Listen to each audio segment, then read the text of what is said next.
Você está ouvindo Papo Amigo.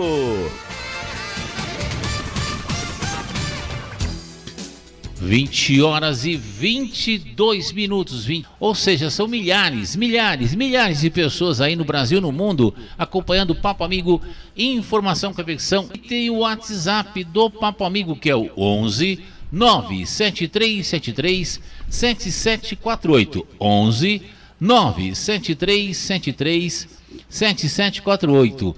11 97373 7748. É isso.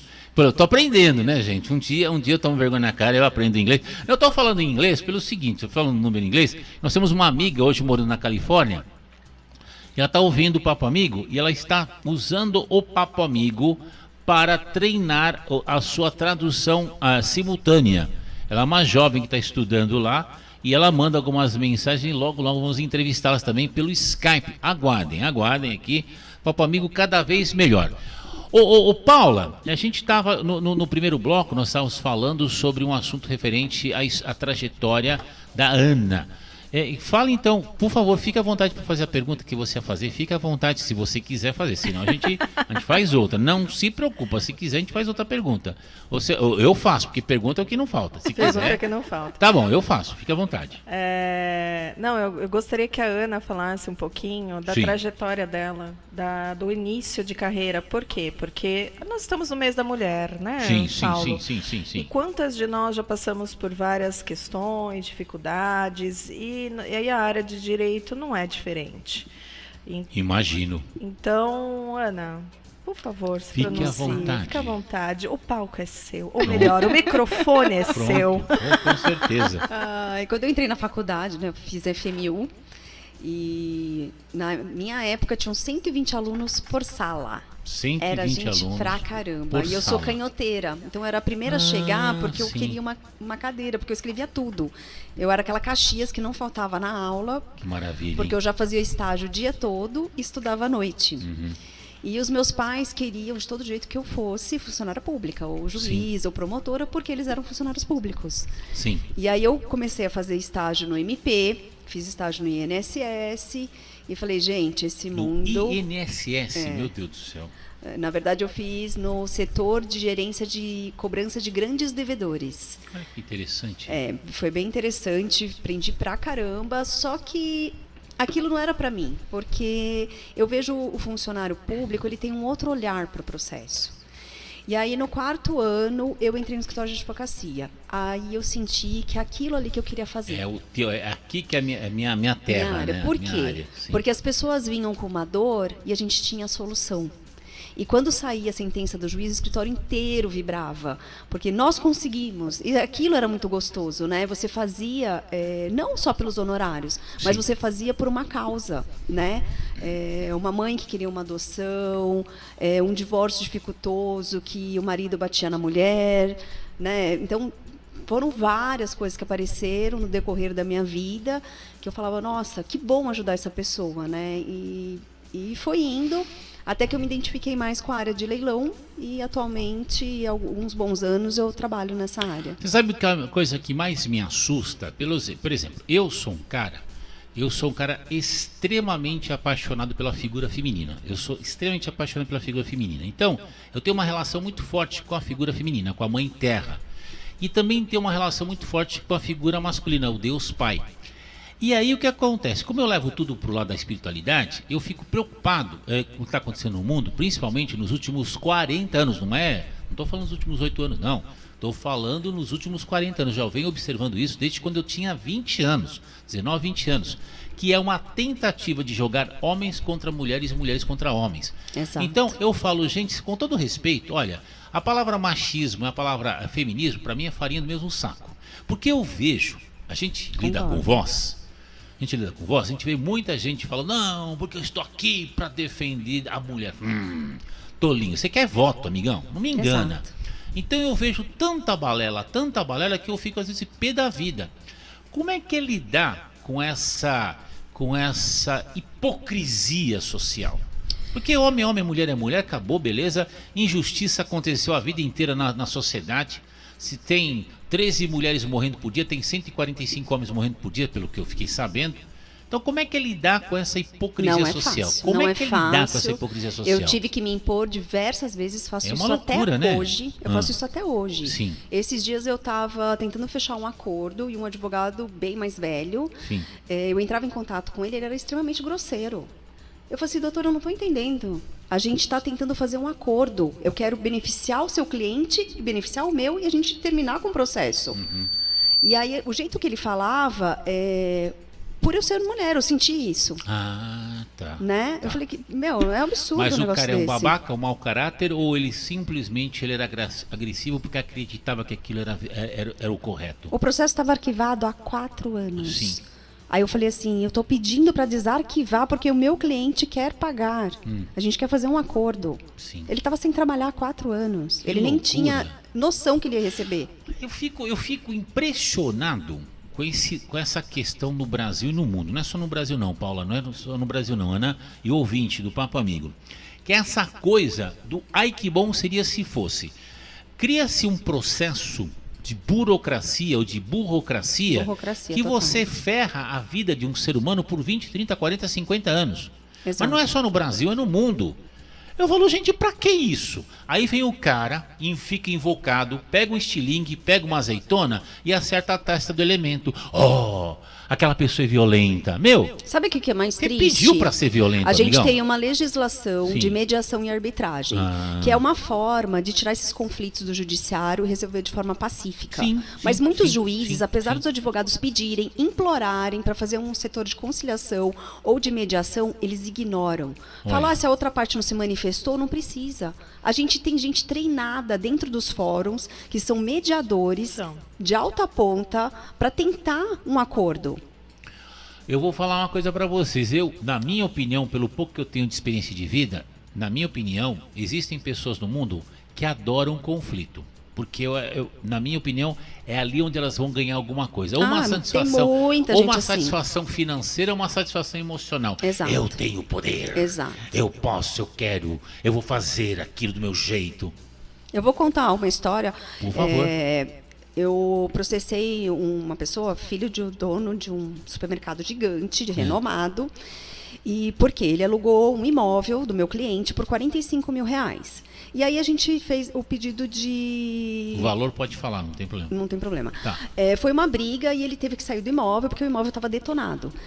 E aí teve audiência. Quando chegou na audiência, ele foi com o advogado, super renomado. Eu não sou renomada, eu sou uma advogada, meu OAB é 208 mil, mas hoje em dia a gente tem 600 mil, sei lá quantos advogados tem. Tá. Então, ser renomado, depende do que significa isso, né? Sim, sim. Mas eu conheci o advogado dele e conhecia ele porque ele é uma pessoa da nata, né? Entendi. E aí, quando ele me viu, ele já sabia quem era eu. E ele veio para cima de mim no fórum, no saguão, antes de entrarmos na audiência. O advogado dele, os homens que estavam ali, ninguém fez nada. E é um homem enorme. E ele foi me encurralando, me colocando no canto e falando, como você teve coragem de me processar? Você não sabe quem sou eu? Eu não teria paciência, eu daria uma bifa no pé do ouvido. Mas eu desse tamanho, Não, eu sei, 1,56 m, e um homem de quase 2 metros de altura. Eu sei, vai estudar Krav Maga, Não vai é? fazer Krav Maga. Aí o que eu uma fiz? A arte minha boa. sorte é que eu fui andando e aí entrei na sala da juíza. A primeira porta que eu Entendi, estava, eu abri entendi. a porta e entrei e era Sim. justamente a juíza do caso. Eu falei assim, excelência, ele está querendo me bater. Pronto. A audiência daqui 2 Sim, minutos. Ela falou, sim, que sim. ótimo. Sim. Sentenciou, ganhei a ação, É. teve que pagar uma grana Pra largar a mão de violenta. ser besta. Tá Mas olha certo, que absurdo. Tá certo, tá certo. E olha, eu vou falar uma coisa pra você, assim, ofereça delicadeza. Quem não serve para amigo, muito menos para inimigo. Tá Exato. certo, em alguns momentos você vai botar o seu sangue para fora, o seu ato de fúria. Mas mesmo assim, com dignidade, com honra. Mas é o equilíbrio, Saulo, sabe? É o o equilíbrio. que a gente traz aqui, até muitas coisas que acontecem atualmente. No dia a dia mesmo. As pessoas, a cara dura. para elas mostrarem, talvez, para elas não assumirem que elas estão erradas, entre aspas, ou não assumir a responsabilidade delas, elas te agridem. Sim, Exato. Então, sim, elas sim. usam o poder que elas têm. Pode ser físico, né? Pode ser verbal. Então, muitas vezes a pessoa ela grita, ela te xinga. Por quê? Porque ela acredita na razão dela, só que ela não quer assumir aquela situação. Então, ela acaba usando a força de alguma maneira. Quando a gente fala bastante aqui sobre autoliderança, autoconhecimento, autorresponsabilidade, a gente tem que entender que o ser humano, ele é propenso ao negativo, igual a gente já falou. Ah, você falou aquela questão do cérebro. A gente é propenso ao negativo, isso dá Ibope, isso dá audiência. Quer dizer, quando as pessoas estão numa briga, desde a escola aprende a incentivar, não a apartar. São poucos que apartam, tem aqueles mais que incentivam. Então, a gente é propenso a isso. Eu falo que o bebê, ele nasce limpo, né? Sem vício, sem medo. Só que a gente acaba adquirindo muito isso. Olha que loucura. Essas questões. E isso às vezes vem da família, vem do ambiente externo onde nós estamos. E, infelizmente, a gente estava falando sobre documentos, né? Aqui no Brasil a gente usa muito papel. Eu sei que é no mundo inteiro, mas aqui no Brasil ainda usa muito papel. Por quê? Porque nós somos criativos a fazer as coisas ruins. A gente é criativo a fazer fraude, a gente é criativo a fazer coisas erradas. Eu me lembro de uma moça, eu acho que eu a conheci em Presidente Prudente, eu acho que eu tinha uns 24, 25 anos. Eu acho que o nome dela era Maria Alice. Ela falou assim: Saulo, para que simplificar se a gente pode complicar? Você me fez lembrar agora. Então, mas exato. É isso. E assim, é muito da mulher, eu falo, até a Ana pode dar exemplos, mas eu sofri assédio em empresas. Sim. Né? Então, assim, não foi uma, foram duas, mas foram assédios descarados. E se não é a força, é no poder. Então, às vezes, a pessoa é um líder, a pessoa ela tem o poder na mão para falar assim, ou você faz o que eu quero, ou eu vou te tirar tal famoso, situação. Né? Então, muitas vezes as pessoas usam o poder, quem eu sou, você não sabe quem eu sou. Dá vontade de falar assim, você não sabe quem eu sou também. Nossa. Olha, eu tenho poder de... Eu vou falar uma coisa para você. Eu não sei, gente, assim, se tem uma coisa que eu abomino, é injustiça. Eu também. Pau que bate em Chico também bate em Maria. Eu vou trazer, logo vai vir uma jovem aqui, uma advogada, Jamile, ela é especializada em questões masculinas, homens que foram subjugados por uma série de leis. É um doce pessoa. Não, ela já veio uma vez aqui, depois eu vou apresentá-las para vocês. Então, só assim, eu me baseio em cima da justiça. Então, pau que bate em Chico também bate em Maria, e bate em Maria, bate em Chico, bate em Francisco também. Então, não me venha com balela. Eu fico perplexo quando eu vejo pessoas que pensam que tem algum poder, ou um poder financeiro, ou um poder profissional, ou um cargo, não sei o quê, e vai subjugar um outro ser humano. Me sobe o sangue. Me sobe o sangue. Mas assim, não Saulo, a justiça ela é muito subjetiva, né? Às vezes, o que é justiça para mim não é para outra parte. Ela tem uma visão diferente, né? Então, o que eu digo sempre... Eu acho que os juízes têm que julgar de acordo com a lei, porque os advogados entram com ação baseados em legislação.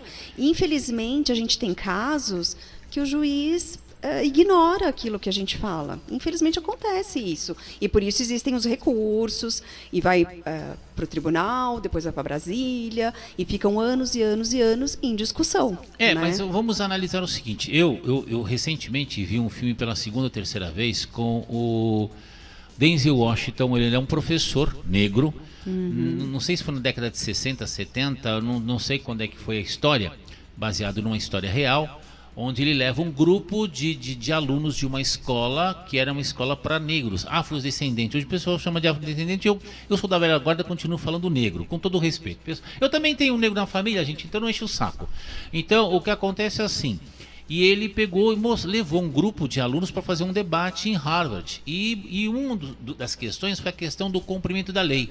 E o pessoal falou assim, não, é mais ou menos assim, basicamente é o seguinte, quando uma lei é injusta, ou quando ela é aplicada injustamente, você tem que questionar. Exatamente. Não adianta abaixar a cabeça por uma lei injusta, ou um ato injusto, um decreto injusto, como é que você fala assim, você quando você governa por decreto, como aconteceu nessa nova realidade nos últimos 2-3 anos, Sim. de maneira injusta, você tem que questionar, você tem que ir pra cima. Exato. Ah, mas vai gerar guerra, vai gerar conflito, vai gerar morte. Amigão, a única certeza que você veio na vida é que você vai morrer um dia. Exato. Você quer morrer como homem ou viver como covarde? Exato. Eu prefiro morrer como homem, no bom sentido, tá? Sim, sim. Falando no sentido de Sim. dignidade e honra. Então é complicado isso, Você né, Paula? fez eu lembrar de pai e mãe. Sim, pai e mãe. Porque pai e mãe, assim, quantas vezes, né, algumas pessoas apanharam? Ah, Quantas vezes elas apanharam, às vezes sem motivo, porque a mãe ou o pai não estava bem, porque chegou do trabalho chateado, e aí foi a válvulazinha que abriu porque a criança fez tal situação. sim. A regra é clara, dentro de casa não pode isso, não pode aquilo. Na justiça, nós temos leis. Tem que ser cumprido. Claro, não concordo. Mas, assim, dentro do perfil, que aí a gente fala da mediação, realmente existem vários profissionais na área da mediação que estão lá predispostos, dispostos, estão vindo mais profissionais, tem pós-graduação referente a isso, tem juízes que dão o curso referente à mediação, sim. Mas como essa ferramenta está sendo usada no parâmetro geral aqui no Brasil. Sim.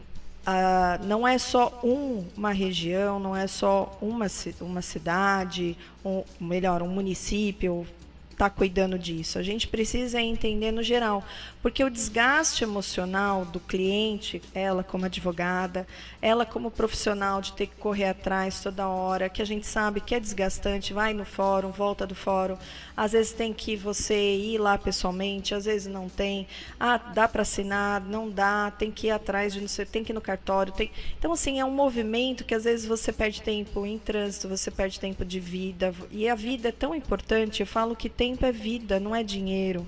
Então a gente tem que aproveitar melhor o nosso tempo, a gente tem que ter mais qualidade sim na área jurídica, ou em qualquer área, eu falo que é qualquer área hoje, nós temos que aprender a ser seres humanos empáticos. É bom senso, sim, né? É um bom senso. Né? Então, e tem coisas que vai modificar a vida das pessoas quando a gente fala de judiciário. E uma coisa que vai me modificar agora, que já passou 5 minutos da hora do intervalo. São 20 horas e 40 minutos, vamos para um novo intervalo agora. Vitória, com você, fica à vontade. Vai, Vitória. Papo Amigo.